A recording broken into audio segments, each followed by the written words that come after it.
তৈরি মায়ানমার উপকূলে বৃহস্পতিবার ঘূর্ণাবর্ত নিম্নচাপে পরিণত হওয়ার পূর্বাভাস। বৃহস্পতিবার কলকাতা সহ উপকূলের জেলায় বজ্রবিদ্যুৎ সহ বৃষ্টির সম্ভাবনা। চতুর্থীতে নতুন করে নিম্নচাপের ভ্রুকুটি। উত্তর ওড়িশা এবং গাঙ্গেয় পশ্চিমবঙ্গের উপর থাকা নিম্নচাপ ক্রমশ কিন্তু শক্তি হারাচ্ছে। চতুর্থী থেকে দশমী পর্যন্ত বজ্রবিদ্যুৎ সহ বৃষ্টি। দক্ষিণবঙ্গে 30শে সেপ্টেম্বর আরও একটি নতুন ঘূর্ণাবর্ত তৈরির আশঙ্কা বঙ্গোপসাগরে। পুজোতে ভাসবে বঙ্গ, এমনটাই কিন্তু পূর্বাভাস আলিপুর আবহাওয়া দপ্তরের তরফে। আরো জানাবেন এখন নিউজরুম থেকে সরাসরি রয়েছেন প্রতিনিধি শাশ্বতী রায়। শাশ্বতী,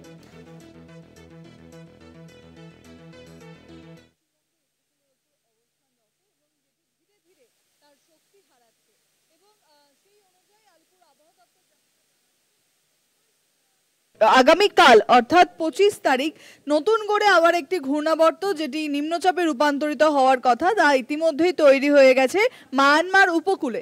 এবং তার থেকেই এই যে প্রক্রিয়া সেই প্রক্রিয়ায় দেখা যাচ্ছে যে ঘূর্ণাবর্তের ফলে বৃষ্টিপাত জারি থাকবে এবং এই বৃষ্টিপাত চলবে আগামী 5 থেকে 7 দিন লাগাতার। এই বৃষ্টি কার্যত বলা যায় যে সারা পুজো জুড়েই বঙ্গে অবস্থানরত থাকবে এবং এই বৃষ্টির জেরে দক্ষিণবঙ্গের উপকূলবর্তী জেলাগুলিতে বজ্রবিদ্যুৎ সহ বৃষ্টি এবং কোথাও কোথাও 30 থেকে 40 কিলোমিটার বেগে দমকা ঝোড়ো হাওয়া বইতে পারে বলে জানানো হচ্ছে আলিপুর আবহাওয়া দপ্তরের তরফে।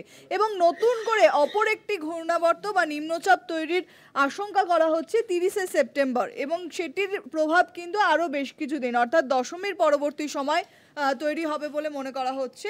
অর্থাৎ বোঝাই যাচ্ছে সারা পুজো জুড়ে এই নিম্নচাপের প্রভাব কিন্তু অবস্থানরত এবং তার ফলে বৃষ্টিপাত জারি থাকবে বঙ্গে এবং সারা পুজো জুড়েই বলা যায় ছাতা নিয়ে বঙ্গবাসীকে বাইরে বেরোতে হবে। এবং দক্ষিণবঙ্গের বিশেষত উপকূলবর্তী জেলাগুলি অর্থাৎ 2 চব্বিশ পরগনা, 2 মেদিনীপুর, ঝাড়গ্রাম সহ কলকাতা এবং হাওড়া এই জেলাগুলির ক্ষেত্রে কিন্তু বৃষ্টির পূর্বাভাস জারি করা হচ্ছে এবং আগামীকাল থেকে বৃষ্টির তোড় বাড়ার সম্ভাবনা রয়েছে।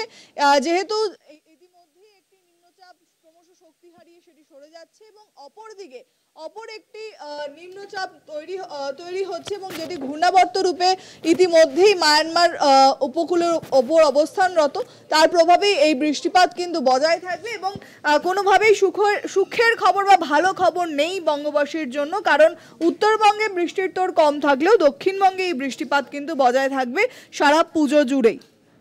অনেক ধন্যবাদ শাশ্বতী। নিউজরুম থেকে সরাসরি ছিলেন প্রতিনিধি শাশ্বতী রায়। অর্থাৎ পুরো পুজো জুড়েই কিন্তু বঙ্গে বজায় থাকবে বৃষ্টি, এমনটাই পূর্বাভাস আলিপুর আবহাওয়া দপ্তরের তরফে। আমরা জানি যে একদিনের বৃষ্টিতে ঠিক কী পরিস্থিতি তৈরি হয়েছিল কলকাতা জুড়ে এবং গোটা পুজোয় কিন্তু ভাসতে চলেছে বৃষ্টিতে, এমনটাই পূর্বাভাস। বৃহস্পতিবার কলকাতা সহ উপকূলের জেলায় বজ্রবিদ্যুৎ সহ বৃষ্টিপাতের সম্ভাবনা। চতুর্থীতে নতুন করে নিম্নচাপে ভ্রুকুটি, অর্থাৎ আগামীকাল থেকেই কিন্তু নতুন করে নিম্নচাপে ভ্রুকুটি। নতুন ঘূর্ণাবর্ত তৈরি মায়ানমার উপকূলে।